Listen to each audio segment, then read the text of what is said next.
If I'm having trouble making a decision, can an AI life coach chatbot programmed by me, a professional life coach, help me solve it? I'm putting AI to the test to see if it can coach me in a real life coaching request. I'm going to share the conversation with you so that you can benefit from the insights I personally gain. And also, I want to reflect the feedback that I have about the quality of coaching that this bot is capable of. If you'd like to try it for yourself, I'll include the link to download it for free in the description. If you're watching on YouTube, you're going to see the transcript next to me here on the screen. But if you're just listening, then I'm going to be reading back the conversation to you instead of reading it in real time as I go through the coaching request. I got some feedback that the audio was a little bit weird last time, so this gives us a little better chance of you hearing everything and for us to get really into the nuances of this conversation. Okay, let's dive in. So I said, I'm struggling with the process of hiring a nanny for our family. For context about our family, Matt and I work from home, and I'm a very present mother to my 2 children.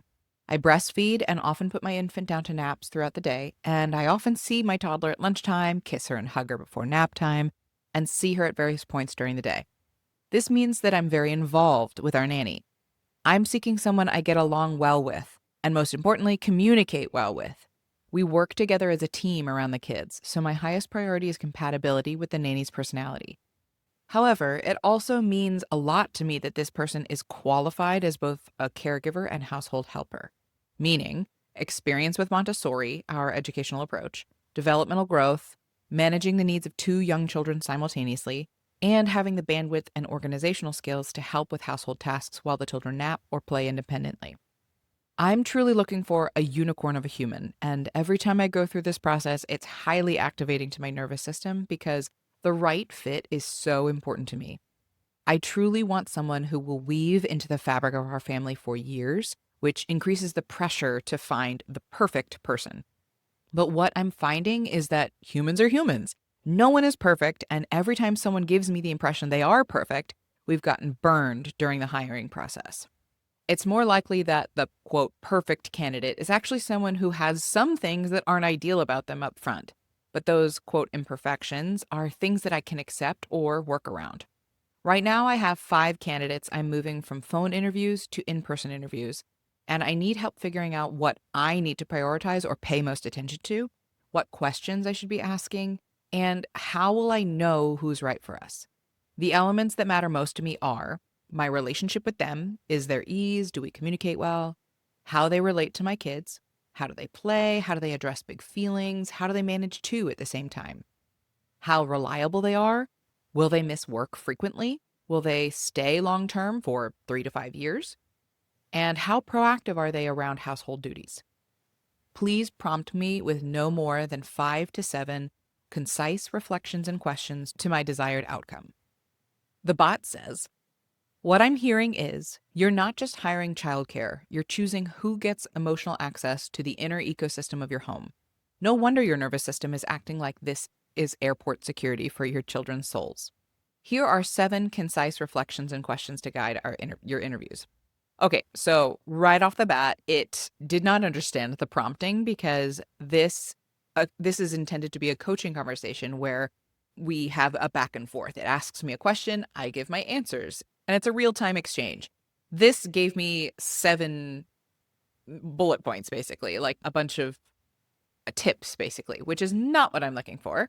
So I reprompted it saying, no, please go 1 coaching question/reflection at a time as a coaching conversation with me. So sometimes, despite the training that I have given this bot to conduct a coaching conversation and ask 1 question at a time, it's AI, so it's going to make mistakes. So it says, yes, thank you for redirecting me. Let's slow it down and make this a real coaching conversation. Thanks. What I'm noticing first is that this isn't simply I need to choose the best nanny. It feels more like I need to choose someone I can trust inside the living, breathing rhythm of my motherhood. Accurate. That is much more intimate than a hire. So let's begin here. What would you most like to walk away with from this conversation? Clarity on your priorities, calm in your body, confidence in your decision-making process, or something else? Okay, so pros and cons. Right off the bat, I am very glad that it is asking me what I want out of this conversation. If you walk into a coaching conversation with somebody, what is most, let's say, high level is for them to establish clear boundaries of the conversation. A lot of people come into a coaching conversation with really big life topics. It could be about their marriage or their spirituality or their health and well-being or their business. And a lot of times it's a really big conversation that won't be solved in 1 hour of talking.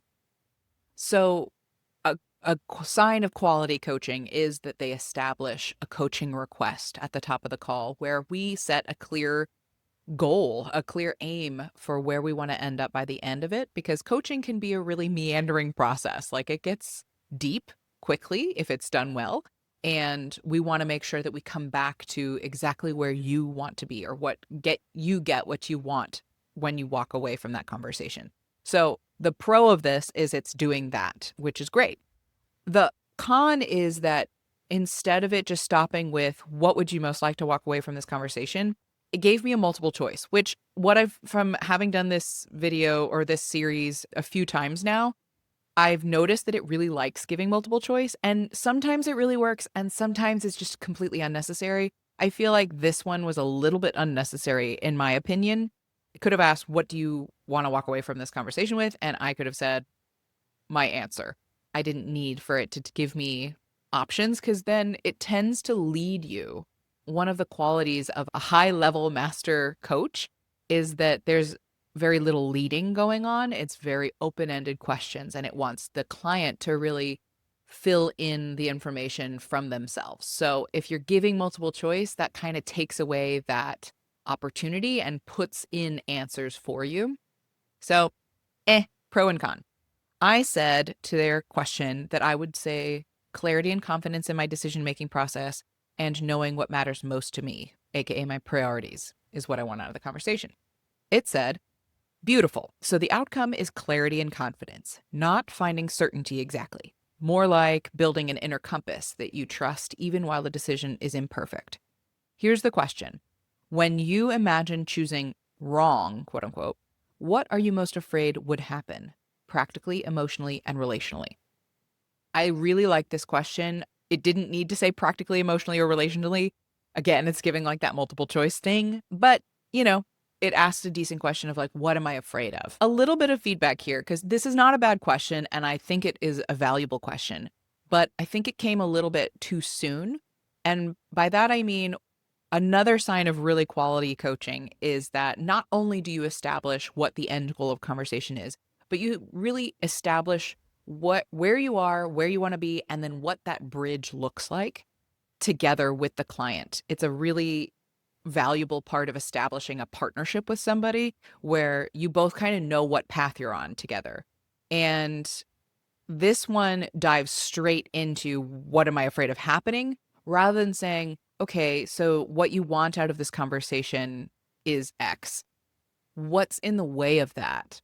Or what's missing for you right now? Or what would it look like for you to have that? What does that mean to you to have confidence in the decision-making process? Those are all more valuable questions to keep up front in a coaching conversation because it really establishes what the client needs out of the conversation. A lot of times a client will come in not really knowing what they need or want out of the conversation. I know, having had this conversation as the client and now thinking back as the coach, I know I wasn't really certain what I was looking for out of the conversation. I knew that I wanted to understand what was important to me going into this hiring process, but I didn't really know what that looked like.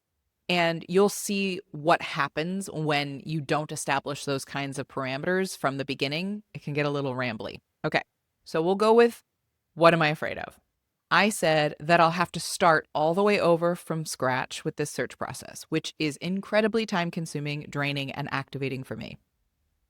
Of course, it said. That makes so much sense. It sounds like the fear is less, what if this person isn't perfect? And more, what if I have to re-enter the maze? The exhaustion is not theoretical. Your body remembers the cost. If you trusted that you would not have to start from scratch, that you had a reusable process, backup plan, and clearer filters, how might that change what you'd be looking for in these candidates? Okay, so it's an okay question. I think it's helping if you're first of all, it's encouraging the context of trust yourself. Like, right? Like a lot of the hiring process in any or decision-making process in general is developing a good connection to my own intuition, to my self-trust. So it's planting that seed for me. I think the thing that for me is not clicking with this question is the latter half of it, where it's like, okay, if you trusted that you wouldn't have to start completely from scratch and that this fear is not insurmountable, it said, how might that change what you'd be looking for in these candidates? And I think the better question would have been, how might that change your experience of this process? Right? Like keeping it zoomed out, keeping it thinking about this as a whole rather than what I'm looking for in the clients. I think I was pretty clear about what I'm looking for in the clients in my like entry post in my prompt to the AI. So it just missed the mark a little bit on the direction of this question for me. But here we go. I said I wouldn't feel pigeonholed into choosing one candidate that isn't an ideal fit from this current batch of people. It said, yes, that's a really important opening. Right now, the batch of candidates may be carrying too much emotional weight because it feels like choose from these five or suffer. That turns discernment into pressure, and pressure tends to make every yellow flag feel either catastrophic or something you must rationalize away. What would need to be true, practically or emotionally, for you to feel like you are choosing freely rather than choosing from scarcity? Love that question. I said, this person would need to bring calm to my nervous system, be a competent and confident caregiver to my kids in a noticeable way, and be open and capable to any household tasks we may ask of them. If they are not all three, then I will know that we must keep looking. It said, that's crisp. I hear three non-negotiable signals: calm in your body, competence with your children, willingness around the home. And there's something quietly powerful in what you just said. You're not looking for a flawless person anymore. You're looking for a person who creates felt safety, observable capability, and workable partnership. That's accurate. It says, here's the next question. Of those three, calming presence, caregiver competence, and household proactivity, which one is the quote keystone, meaning if it's missing, the other two cannot make up for it? Solid question. I said competence with my children, but I would say that without all three, they would be unhireable to me. It said, yes, good. That gives your process a spine. And I noticed the language unhireable has a clean strength to it. Not harsh, just clarifying, like a gate with three locks. The first lock is competence with your children, but the door only opens if all three turn. I like that it's using metaphors here. That's a really, really valuable part of a coaching process is if we get too granular and logical and trapped in the reality of the situation, sometimes it can create walls within the conversation. What can be really helpful to open things up and to consider it from a different perspective is relating it to a metaphor. So the fact that it connected my hiring process and these three non-negotiables to almost like a door with three locks. It's like, okay, you can unlock one, but you still have to unlock the other three to get the door open. So it clarifies what the client is saying in a new way. So the bot asks, how will you know in an in-person interview or trial that someone is truly competent with your children? What would you need to see them do, not just say? Great question. Again, this is what I was saying needed to be established at the top, but more broadly about the conversation of like, how do you know you've found the right person or something? And it's now applying that question to a little bit more of a specific part of the conversation, which isn't bad. It's just it's a missed opportunity.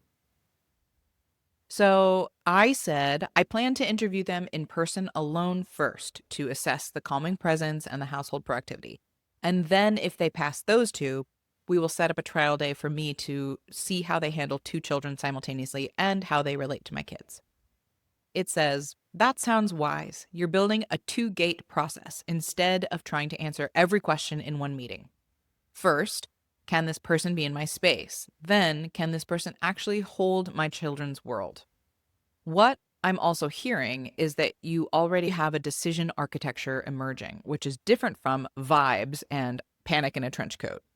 For the in-person interview, what would calming presence look like and feel like in your body? And what would be an early sign that your nervous system is overriding your discernment? Okay, so I like the direction we're going, but I want to point out that I just contradicted myself in the conversation, and the chat coach missed the opportunity to reflect that, because I said in answer to its question, which of these three things is basically the most important? What's the keystone that if this is missing, you can't move forward? And I said competence with my children. But then I said that my process that I'm establishing is actually the reverse, where I'm seeing how I relate to them. Like, are they a presence that I can feel good about in my home? And are they someone that I can partner with around just like being a teammate? And then seeing them interact with my children is the third step. So while I'm saying that the keystone thing that I can't move forward with is how do they relate to my children, my process is actually walking them through the other two first, which, to be honest, is how I want it to be. I would rather know that I can really click with them and mesh with them before I introduce them to my kids, because I don't really want to expose them to people that are not going to be around long. But it just missed an opportunity to reflect something back to me about that truth, about the fact that I said the most important thing is competence with my children, but my process is actually prioritizing the other two first. That doesn't have to mean anything, but it would be a good awareness for it to have pointed out to me or reflected to me. So in answer to its question, what would calming presence look and feel like in my body? And what would be an early sign that my nervous system is overriding discernment? I said, if I don't feel at ease in their presence and like we both understand each other easily, then I will feel it in my gut. Can you help me refine my decision-making process more intentionally in this conversation? Or how to feel less overwhelmed by the prospect of making the wrong choice? So I, as the client, felt like we weren't really getting to the heart of what I wanted to talk about. And so I directed it with more questions of like, this is what I want help with. And I did that because it didn't establish more clearly at the beginning that depth of direction together of like, we're here, we want to go there. What is the bridge between? The coach didn't do that with me, so I'm doing it. And that's partly because of my own coach training, and I'm like kind of self-coaching myself here. So that's worth pointing out to you, the listener. If you do end up using this chatbot for yourself, you may have to kind of direct it where you want it to go. Otherwise, it can get a little bit lost in the weeds. The bot said, yes, and I want to reflect something important. Your gut is not the problem here. The overwhelm is coming from asking your gut to carry the whole decision alone. Let's give your intuition a job, but not every job. I like that. For this process, I'd suggest 3 gates. Okay, so it's offering me a tool. Let's look at it. Gate 1, body and ease. Do I feel calm, clear, and mutually understood with this person? Gate 2, observable skill. Can I see them competently engage both children, especially during friction or divided attention? Gate 3, partnership capacity. Are they receptive, reliable, proactive, and able to collaborate without me becoming the household air traffic controller? So rather than asking, is this the perfect person? You're asking, have they passed the next gate? Excuse me. That lowers the pressure because you are not making a 3 to 5 year decision in one moment. You're making the next wise decision with the information available. Okay, so pausing here, interesting order that they put this in, because it seems like they put the calming presence, the body and ease factor first, and then they put competence with children, and then they put partnership around the household. When I said earlier, my like linchpin keystone factor was the competence with children, but then I clarified that my process actually checks for the other two first. It's the calming presence and the partnership with me. So it's interesting the order that it chose these gates. I'm going to use this tool. I think it's very wise and helpful, but I probably would rearrange the tool to match my process, being like, how does my body feel around this person? Do I feel at ease? Do I feel safe? And then does this person feel like a partner to me? Like, are they proactive? Are they, do they seem reliable? Are they receptive to any feedback or conversations? Or even for me, are they able to express themselves clearly and directly is an important skill I value.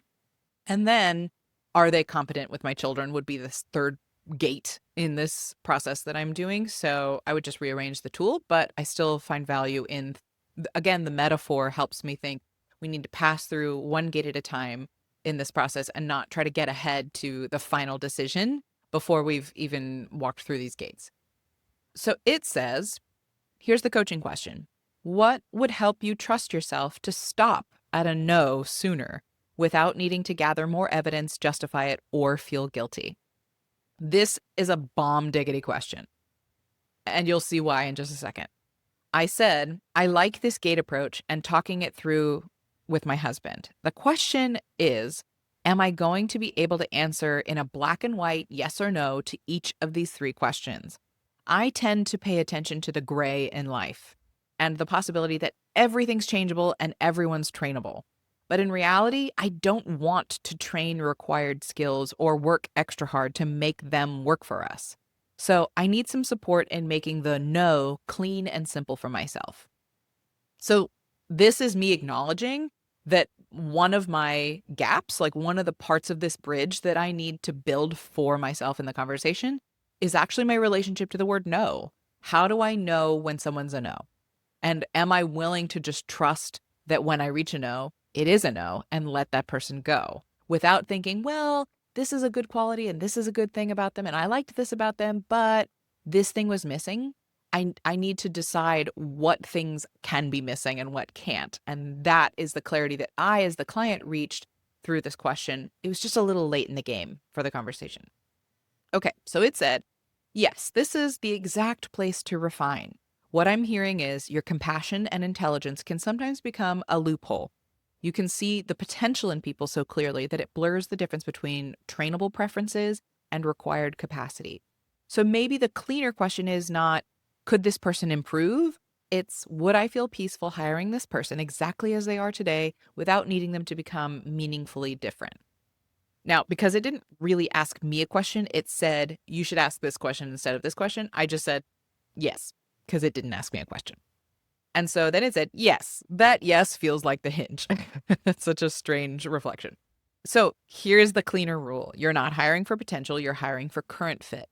Potential can be a bonus. Warmth can be a bonus. Trainability can be a bonus. But the three gates are not growth areas. They are the price of admission. My next question is, what are the specific things you are willing to train? And what are the things you are no longer willing to train? I feel like this conversation, side note, is very valuable for me as a business owner and for any other business owners out there watching in a hiring process. Like understanding this tool and the gates that you walk through and what's a non-negotiable skill versus a trainable skill is such a very valuable conversation. So I hope you business owners out there watching are gaining something for yourself. I said, I'm willing to train on our processes around the house. I'm not willing to train on clear communication for the most part, like little feedback here or there is fine about what works best for me. And on being able to handle big emotions or resistance from my toddler or handling naps and feedings for my baby. Beautiful. That's a very clean distinction. You're willing to teach preferences and systems. You're not willing to teach core capacity. That means your no can become much simpler. If the gap is about how your family does things, it may be trainable. If the gap is who they are under pressure with children or communication, it's not yours to train. Here's the next question. Actually, I want to pause on that. That's a really valuable insight that it gave me that I am taking with me for sure of like, okay, the how is less important than the who, which is a truth that I live inside of at all times. But the fact that it identified it from what I said is a very, very powerful takeaway that how we do things in the family, less important than who they are when they're under pressure or when things are hard. So its question is, for each of these three gates, what would be one clear automatic no signal that means you do not need to keep deliberating? I said, becoming activated around my children, being unable to get my daughters to adhere to their routine. And actually, this is a tricky one for me. I have interviewed one of the 5 people already, and they made me feel very safe and they were very attuned to the needs of the household. They were also very calm and kind to my children. But when I gave her my baby to put down to sleep, when she was all ready to go, she spent over an hour trying to get her to sleep and was unable to. Instead of finding whatever worked, she kept trying the same thing over and over again and then gave up and let her play. I had to intervene and get the baby to sleep myself. I liked this person for the first two gates, but I've been questioning if she's viable to consider anymore based on her not being able to get my baby down the first time. It said, that is such a useful real life data point, and I can feel why it's confusing. She passed felt safety and household attunement, which are rare and precious. But the nap moment revealed a possible gap in the keystone gate. Not just couldn't get the baby down, but didn't adapt when the strategy wasn't working. So I'd make the question sharper. Is the concern that she failed at one nap, or that under pressure she showed low flexibility and you had to become the problem solver? That either or that it put in front of me of like, is it this or that? On the one hand, in a coaching conversation, if I'm like assessing someone's coaching, that is a closed question. It's not an open-ended question for the client to be able to generate their own answer. It's a, is it this or that? Which gets marked down. But as the client in this situation, it did reveal to me what I was doing and what I'm actually afraid of happening, which is that I am the one that has to problem solve core needs of mine. Like being able to put a baby down for a nap is not something I'm willing to problem solve or get involved in, when that is one of the most important qualities of a nanny, is to be able to maintain a routine with the kids. And that includes helping them go to sleep for a nap. So I said, yes, I had to become the problem solver for her. So I appreciate that it was taking it out of like, is it really about the fact that she failed at this task, or is it really about the fact that you had to problem solve for her?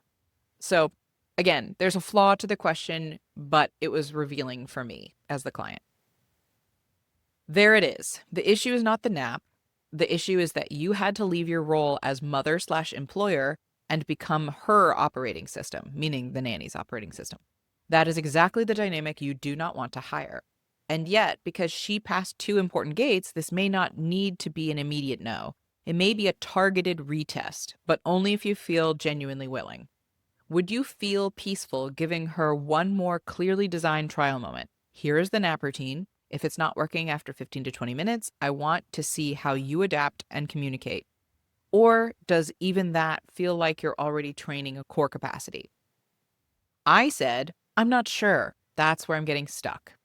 It said, of course you're stuck. This is the gray zone candidate. High emotional fit, questionable core execution. Those are the hardest because your heart says rare and your nervous system says danger, future labor. Here's the cleanest coaching question I can offer. If this exact nap scenario happened twice a week for the next month, would you feel compassionately patient or quietly resentful and on alert? Again, it's doing the either or, the multiple choice options for me. And I'm not saying that this isn't valuable, but I just really wish it would keep it open. If it said, if this exact nap scenario happened twice a week for the next month, how would you feel? Like, just let it be my answer rather than would it feel this way or that way? And maybe it's because it's AI and it's looking for an algorithm, like it's almost like a what's that called? A choose your own adventure sort of thing, where it's like, do you take A or B? And then once you take B, do you take A, B, or C from there? Or do you take, like it's like you're following a map in the AI's intelligence. Maybe that's why it continues to do these multiple choice options despite the training that I've put in it to keep open-ended questions without the multiple choice. So maybe that's why it's doing it. And I would say it definitely limits the possibilities for my answers when it puts me in a pigeonhole like that. But, it's not the end of the world, I would say.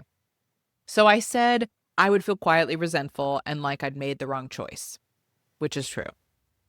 It said, that feels like your answer speaking before your mind can litigate it. Not necessarily she's a bad candidate, more like this specific gap would put me back into the role I'm hiring someone to help relieve. True. So the clean no may be, I can appreciate her warmth and household attunement and still not move forward because the keystone skill did not feel solid enough. Here's the next question. What would change in your body if you let this be a compassionate no rather than a case that you have to prove beyond a reasonable doubt? Which is another really great takeaway I got from this conversation is that I do kind of feel like I need to prove beyond a reasonable doubt that someone is right or wrong for the position. And that's just not how it works. Sometimes it is extremely clear and sometimes it's just not. And you just have to choose. And so, me knowing that I'm trying to prove beyond a reasonable doubt that someone is right or wrong may not be an effective strategy in this process, which is a great takeaway for me. I said to his question, what would change in my body is I think I can hold a probably not in my nervous system right now and move forward with the other 4 interviews using these gate frameworks. If I see that someone passes all 3 gates, then the bigger question will be if this person is reliable to stay with us long term and willing to commit in contract. It says that feels very grounded. Probably not is a beautiful nervous system safe category. It keeps you from forcing a final verdict before you need one, while also protecting you from letting hope quietly sneak her way back into the front of the line wearing a mustache. Yeah, I mean, any hiring process, it's good to stay positive, but sometimes I know for me, I can get very hopeful about potential. And so I like that I mean, AI, especially ChatGPT, is going to be extremely affirming and kind of a yes man to anything you say. That's one of my biggest gripes with AI coaching is it doesn't push back. It doesn't reflect inconsistencies or contradictions in what I say. And it really just doesn't push back. So it's reaffirming that probably not is a good category for me to put somebody in without making them a hard no. But again, like, I like that it's affirming, like, that I might be using hope rather than data to make this decision.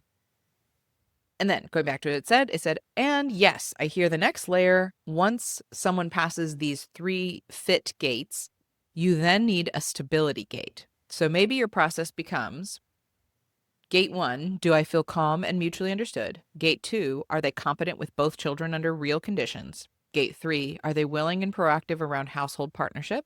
Gate 4, do their life circumstances, references, and contract willingness suggest real long-term reliability? Here's the next coaching question. What would you need to see or hear to believe someone is truly available for a 3 to 5 year commitment, not just saying the right thing because they want the job? I said, exactly, I'm not sure. I feel most people are simply saying, yes, long term is what I'm looking for, but some are coming out of many short term positions or big life changes that show me they may be in a transition in their life, and this may be a stopgap for them for now. It said, yes, that's your discernment sharpening. Someone saying, I want long term is self report. It's useful, but not enough. What you're looking for is life evidence, their recent patterns, their current season, their reasons for leaving roles, and whether this job fits the direction their life is already moving. A clean way to think about gate 4 is don't ask, do they promise long term? Ask, does their life make long term likely? My question, when you look at a candidate's recent history, what would make you feel this person's life is organized around staying versus this person is currently between chapters? Again, it's doing that thing again, the either or, giving me options. We've talked about that to death, but I really appreciated this reflection as a person hiring anyone that we need to pay more attention to the context of their life than what they say. And I think as a coach, one of the skills I've developed is paying attention to people's language and how it's consistent or inconsistent with their actions and coaching around that. But when I'm not in coaching mode and I'm just a person hiring a nanny to help me take care of my kids, sometimes I'm not always paying attention to those things. So this kind of clicked something into place for me in awareness of like, okay, trust is a thing, right? Like I need to trust this person and that what they say is what they mean. But also, how does how do the words relate to the evidence or the bigger picture of what their life looks like? And knowing the candidates that I currently have on the table, I can see that some of the intuitive resistance I'm feeling towards a couple of people is because they've moved around a lot. They've changed a lot of families in the recent years. And to me, that's giving the like, is the context of their life really speaking to, I can trust that they're going to be here a long time. So that gave me a really helpful reframe. Okay, so my answer was some people have recent history that might suggest they're between chapters. but they truly might be settling down now. And others might appear settled, but could start having children of their own or life changes in the next couple of years, which would change everything. And it said, yes, that's the humbling truth here. You cannot fully forecast someone's future. Damn it. You can only assess whether their present reality aligns with the role. So, gate 4 is not, can they guarantee 3 to 5 years? It's, are they choosing this role from grounded desire and not convenience or uncertainty? And perhaps reliability becomes less about prediction and more about integrity under change. If life shifts, will they communicate early, honestly, and responsibly? What would make you trust not that they'll never change, but that they would handle change in a way that protects your family rather than blindsides it? I really loved this question on both a client level and a coach level because it's important for me to grasp that, like, the last gate in this example of, like, how can I trust that they're going to be here for a long time so I don't have to go through this process all over again in a few months or a year, is that I can't know. It's not a guarantee. I can't know what's going to happen in the future for my family or for them. And so I liked that this was like as gentle a pushback as it could give me, where it's like, what if it's not about that they'll never change, but how they handle change is most important. And that I would know that they're going to take care of us and not just blindside us with a really big change. So I answered honestly, I don't know how to assess that in an interview process. It said, that makes sense. You're trying to assess a future behavior that only reveals itself under pressure. So the interview needs to create a small, respectful window into how they've handled change before. Here's one question I'd ask. Tell me about a time you left a family or role earlier than expected. What changed? How did you communicate it? And what did you do to make this transition easier for them? Then listen less for the right answer and more for ownership, timing, empathy, and whether they protected the relationship even when their needs changed. This is so valuable. So if you're listening to this in a hiring process, write that down. I know I did. My coaching question for you, what kind of answer to that question would make your body soften and what kind would make you quietly tighten? I didn't really care about the coaching question that it asked me after it gave me that reflection about what question to ask, what question to ask and what I should be listening for. I like that it's directing me towards listening to my body when they answer, but I kind of felt like there was just too much information and questions, it was too much all at once. So I said, I don't know what kind, but I do believe it will be important for me to tune into my body when I ask that question. It said, yes, and that may be enough for the interview itself. You don't need to know in advance exactly what answer will soften or tighten you. You need to know what you're listening for. Do they communicate like someone who takes responsibility for the impact? Tiny refinement. Before each interview, decide. I'm listening with my body, but I'm not deciding only with my body. Your body gives you a signal, the gates help you interpret it. When your body tightens in an interview, what usually happens next? Do you trust it, explain it away, freeze, overfunction, or gather more evidence? I like this because this cues into gate number 1 a little bit more specifically, where if the first gate that this person has to walk through is that my body feels at peace around them, and I've said that I can explain away things to myself of oh, they have the potential and they're saying all the right things, then it's asking me what are the ways that I might betray my own body's communication? If my body is saying I'm not actually at ease here with this person, how might I justify it or explain it or override it? I think it's a valuable question, but if you remember, the very first prompt I gave was 5 to 7 concise reflections and questions. And folks, we are at, let me count. Let's see. 1, 2, 3, 4, 5, 6, 7, 8, 9, 10, 11, 12, 13, 14, 15, 16, 17, 18, 19, 20. We're at 20 questions, guys. This is not listening to the client. So I said, I'm ready to wrap up and review the takeaways for me to implement. And then it just reviews everything that we've talked about already. So I'm not going to read it all back to you. But let's go into overall impressions of this. So here's the thing. I did gain more clarity and confidence around my decision-making process, which was my goal for the conversation. So ultimately, I would say this conversation was successful.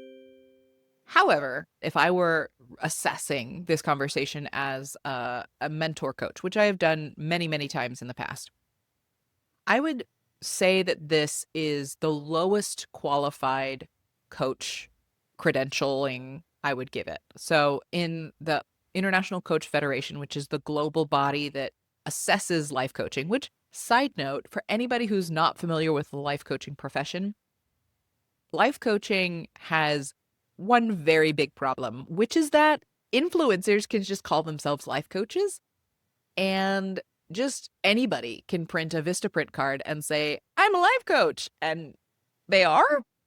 Um, which, as someone who has years of training and certifications and credentialing and, has had many, many levels of assessment of my coaching, it's a little difficult for me to swallow when people call themselves something that they are not. But our profession does not have something like a doctor would have, or an accountant, or a lawyer. You take universal testing, or you have a degree that says, I have earned this title. In my world, the International Coach Federation is kind of the body of assessment that legitimizes a coach. So if you are in search for a coach, if they have credentialing in any way through the ICF, then you're headed in the right direction with that person. Granted, there are 3 levels of credentialing within the ICF. There's master level coach, which is the most elite. I think only 1 to 2% of coaches in the world achieve that. There's professional certification. So there's MCC, PCC, and ACC. PCC is a highly qualified coach, a really, really skilled coach.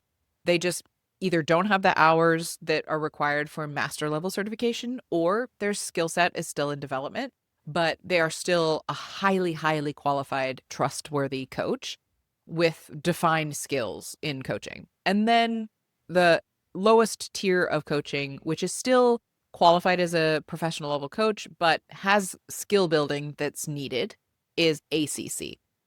I would give this AI coach ACC credentialing. It's not doing the worst job that's ever existed.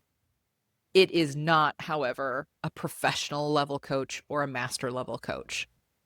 So that's my assessment. All that to be said, I got a lot of value out of this conversation, and I'm very curious to hear if you did too. Whether you're in the market for a nanny and this helped you kind of define your nanny hiring process and bring to light some things to pay attention to, or you're just a business owner and you're in the hiring process for an employee, I felt like this conversation definitely gave me a lot of value. What do you think? I'd love to hear from you in the comments. And with that, we've come to the end of today's episode on the Contentment Creator channel, where we put AI to the test with some real life coaching. Whether you caught the whole episode or one of our segments, either way, thank you so much for making it all the way to the end. And I hope you are subscribed so you don't miss another episode. Join me in my mission to help a world full of content creators become a world of contentment creators. Bye, y'all.